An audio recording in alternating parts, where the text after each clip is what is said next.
Hello again, and welcome to episode 6 of this second series on lessons from ayahuasca, focusing on preparation, participation, and integration. This is the final episode where we'll be talking about participation.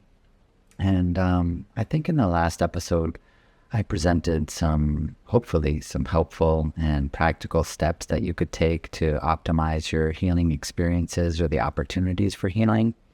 And one of the key features that's run through this entire series thus far is awareness and the benefits of expanded states of awareness, what we can do to foster those and to amplify those and to enhance the effects of substances that might also contribute to an expansion of awareness. In that last episode too, I talked about a process of letting go. I put that into some contexts using different descriptions, but ultimately I want to talk a little bit more about that letting go process. I do feel that the healing phenomenon is that process of letting go that can be described in a number of different ways. It can be described as letting go of false beliefs. And false beliefs, I think, are often the product of misinterpretations during states that could be described as traumatic, or oftentimes they are like heightened states of awareness, but generated by fear. I do feel that when we encounter a high state of fear and enter into that fight or flight, we automatically allow greater access to sensory information or to expand the potential for awareness. And I think that's like a survival technique.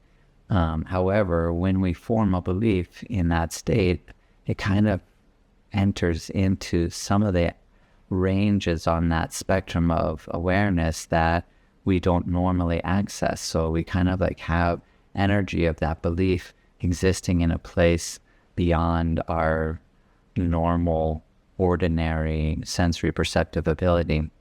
And so doing work with a psychedelic, or especially with ayahuasca, where that expansion occurs, allows us to actually like work with those energies and the entirety of a false belief that we might still be carrying. And false beliefs often are described in simple terms, like I'm not worthy, or I'm unlovable, or I don't deserve this, and I'm not a good person. And those are things that create resistance in us. They prevent us from experiencing and knowing the authentic truth of our being. We are not born unlovable. We are not in any way created with those false beliefs as truths, because they are not truths. And so discovering them and then working to let go of them is a big part of the healing process.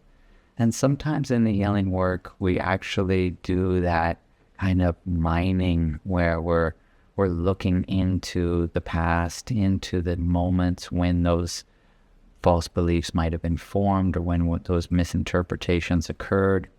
But we're doing it in this hypersensitive state, or this expanded awareness state that is generated by a ritual practice of the ceremony or the healing work, rather than induced by fear or a survival response. But there's another way that can also provide a similar idea, which is the experience or the revelation of our true self, our divine self. And there are times when that occurs as well, working with ayahuasca or other psychedelics, where we come into the feeling of our divine self. And I say divine because it is this sacred, beautiful being that is in the core of our consciousness and the core of our identity and the core of our energy. You could call it the spirit. And when we experience ourselves as the spirit that we are, then things that are not true cannot resonate with that energy. they simply cannot be in the same space. And so sometimes it's not essential or necessary to actually discover the misinterpretation or the false belief, or to name it or to see it in order to receive that healing. Sometimes it just requires the discovery or the remembering or the re-feeling of our true selves. And that's ultimately why that letting go process to me goes hand in hand with the healing process, because in the healing process, we do let go of the parts of ourselves that are not true. But when we believe them to be true and then we put them into our story, then unfortunately we perceive them to be true, and the impact of the resistance they create can prevent us from living in our true self. So that's my perception of the healing process, but I do want to not stay in the esoteric, which I kind of love to do, but to return also to some more practical steps. And one of the most important practical steps that I mentioned in the preparation part, but certainly should continue into the participation and the healing process itself, is journaling. And journaling is my reference to describe recording your experiences, recording your thoughts, recording your emotions, recording your sensations, recording what is happening and how you're making sense of it. How are you feeling? What are the ups and downs of that whole process? Everything that you can to record it gives you the opportunity to return to it and to remember it. And we'll get into this more when we start the integration phases in the next episode and the next few episodes, because I do feel that memory is at the heart of our reality. Really, when you ask someone about who they are, their references are all memories. And like I mentioned in our story, we can't capture the entirety of all of our experiences, so we do tell certain bits of it, and we take the pieces of our lives that we remember, and they become references that serve to influence our perceptions and interpretations. So our memories are really at the heart of what we call reality.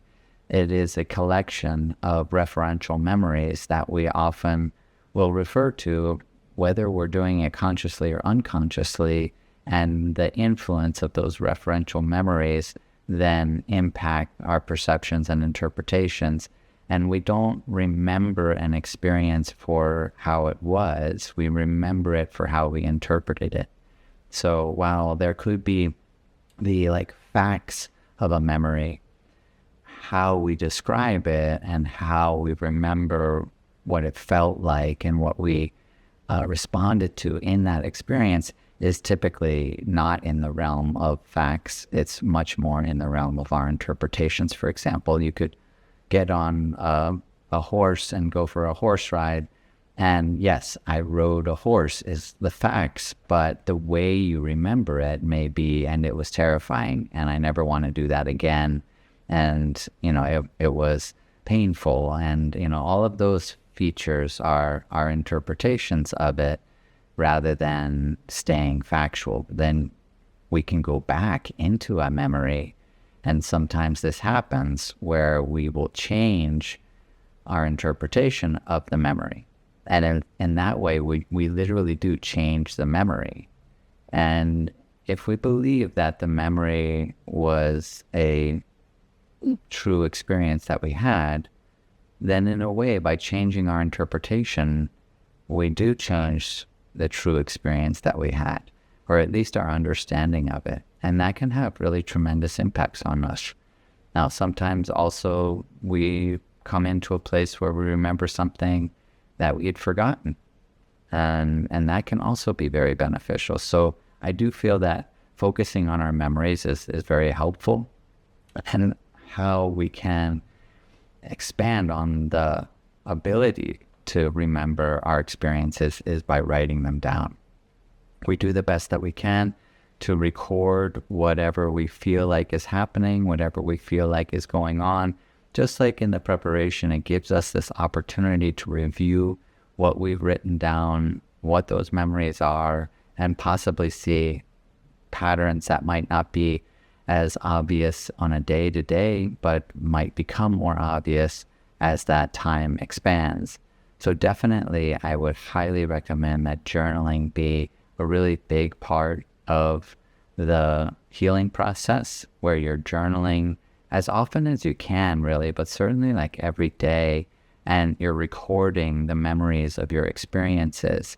Sometimes working with psychedelics and ayahuasca ceremonies is similar to dreams, where if you don't record it or, express it or do something soon after the experience, then you might forget it.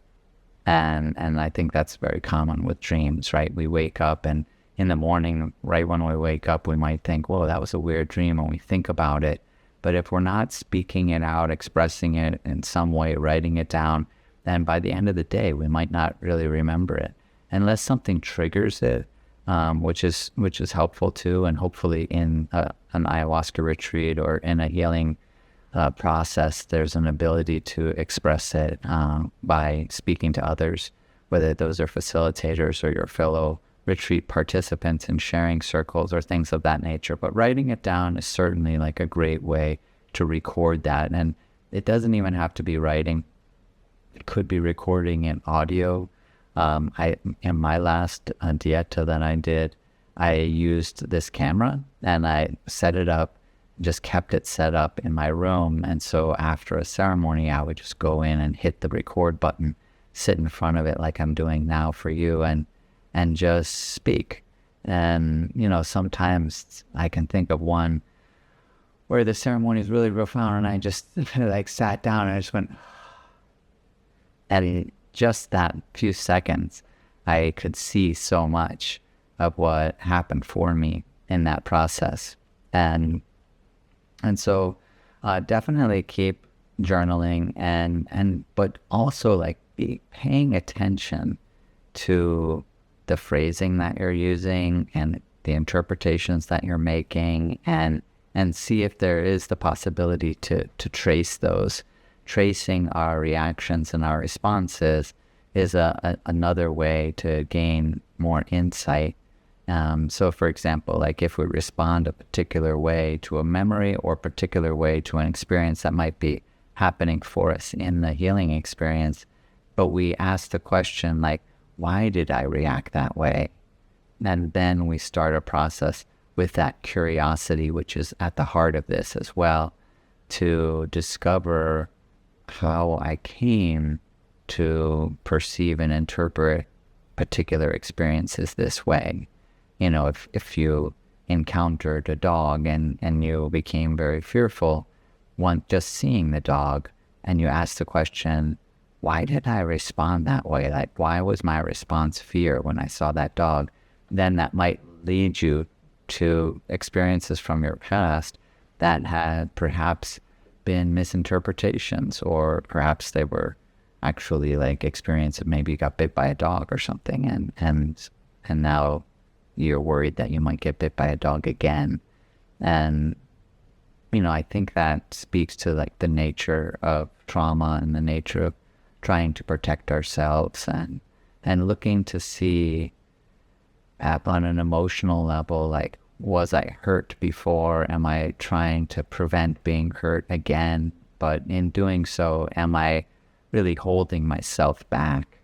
In the forgiveness process, as an example, like typically, if there is the space for forgiveness, that refers to something, well, we were hurt, we were emotionally wounded or injured or malnourished, and now there's this space of forgiveness. I do think that forgiveness comes into play a lot in the healing process, but I think that the way that we understand it tends to be that I'm doing this for you, like for the other person that may have hurt me.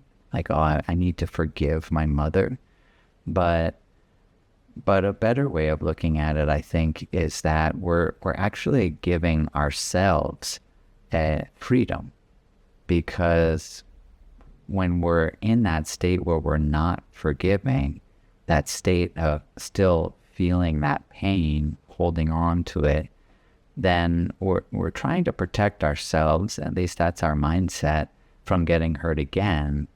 But we're also kind of putting ourselves in a place where we're not liberated and not free just to be ourselves. So I do feel like the forgiveness process is a big one to dive into, but in the context that, well, I want to forgive because I need to liberate myself so that my true nature can be free. And as long as I'm holding this, then I'm going to be enclosing myself in the walls that I feel are protecting me, but they're also preventing me from seeing the rest of the world or living outside of those walls. So I would take those things into consideration, but definitely journeying too, and trying to evaluate, like I mentioned on that spectrum, where am I on this spectrum if I use fear and faith or trust as the ends of the spectrum? Like, okay, if I have a negative 100, that's like straight, complete terror. Positive 100, total faith.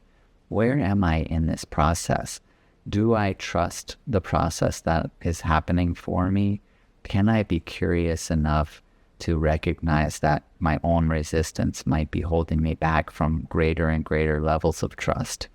And when I get to those higher levels of trust, what do I notice? When I look at an experience that I may have had, hopefully there's a beneficial element or moments of positive experiences in the healing process that you can refer to in your memories. Then can I measure my trust in that moment as well? And then can I use that? Because almost inevitably there will be a connection. Oh, when I was in a higher state of trust, my healing deepened, or I found that my experiences became more beneficial. I do feel like that's the goal. And every time I talk to a curandero, they'll agree the most important part of the healing process is faith. And to me, faith is the highest level of trust that we can have. And I feel that our authentic selves, when we are in the truth of our nature, the truth of our true self, then we are in that state of trust. And I liken that to looking out at nature and seeing how nature has this tremendous faith. The tree just knows. I just don't think that trees ever worry that they might not get the rain they need or the sunlight that they need. They just have faith because they're deeply connected. And that connection is what allows that free flow, that connection to that greater source, that connection to the earth or to the universe or to God or to Mother Nature. We have the potential to have that connection as well. And I do feel that as we move into higher states of trust, we have trust in our process, we have trust in ourselves, but we really have trust in that higher power, that higher intelligence that flows through us, provided that we don't have that resistance. So letting go of the resistance to me is a very important part of the healing process. It does come easier when there is curiosity, when curiosity fosters that acceptance, and then bringing ourselves into the present moment to recognize our resistance, to recognize whatever energies we're feeling, and then to be able to ask ourselves, can I let go of this? Can I let go of this energy or this resistance? And that's why my intention has always helped me to let go of my resistance. So all of that can get summed up to me in the simplest terms of stay curious, really try to learn, which is obviously the mindset of curiosity, right? I'm curious, so I want to learn. And that fosters the acceptance that can lead us to the embrace. And through the acceptance, we gain more trust. And ultimately, if we can get to that state of embrace, we can enter into that state of faith. And when we're in that state of faith, we achieve that connection and can liberate ourselves through the personal process of forgiveness to exist again as our true selves and achieve the healing that we so desire. So that's really my take on the participation aspects of it. Some really simple tips like smile. It doesn't have to be serious. To take something seriously doesn't mean that you have to be serious. It just means that you need to care about it. And so sometimes in ceremony, I'll just smile intentionally. And I'll also hug myself. And I'll just tell myself I love you. And I just want to remind myself that life is an amazing, magical mystery. And what a blessing it is just to get to experience it. And it's okay to laugh. And in fact, I think it's a great idea. Laughter is the best medicine, they say, and I definitely would agree with that because it enables us to change our states of being, to rise up, and oftentimes to let go of negative energies that might be creating resistance for us to accept and embrace our true selves. My first teacher, Don Juan, would tell jokes sometimes during ceremonies, and sometimes people were, suffering and moaning and clearly in a bad way, and then he would tell a joke, and then they would laugh. And I remember thinking when he told the joke, I was like, what are you doing? This person's suffering, you're telling a joke. But then when I saw them laugh, it lightened their mood, and it really changed their energy, and it kind of opened a door for them to move through what they were working on and be able to let go of maybe what they were holding on to, which could have been their own pain and suffering or their own challenges, those energies that get in the way of our embrace of our true self. So I hope all of that was helpful. Bottom line, you do the best that you can. You want to give your best effort, just like we applaud a child who gives their best effort regardless of their actual achievement. For a young kid who's never done a cartwheel before to really give it their all to try to do a cartwheel, and I'm speaking about my daughter who was in gymnastics for a long time, we stand up and applaud that great effort. And I feel that the plants do that for us too. The whole world really does that for us. So don't get so hung up on the outcome or the achievement. Just focus on the effort and the journey to that achievement. And you do the best that you can, and hey, can't do better than that, right? So it'll all work out. Keep the faith, embrace your true self, and let go of resistance. All right, that's going to wrap up this participation phase. I will touch on it again in the very last episode when we go through a wrap up. But from here, we'll move into the integration. And I will be focusing a lot on memories with that, and the journaling or the records of your experience will definitely come into play. So recording your experiences is really an important part.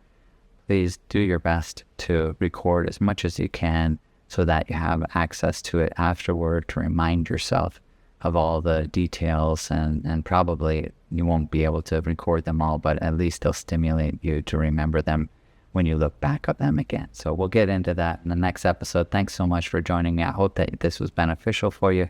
Please like and subscribe if you want to. If you want to check out more about the Ayahuasca Foundation, our link is in the bio below. And yeah, awesome. I hope they have a wonderful rest of your day.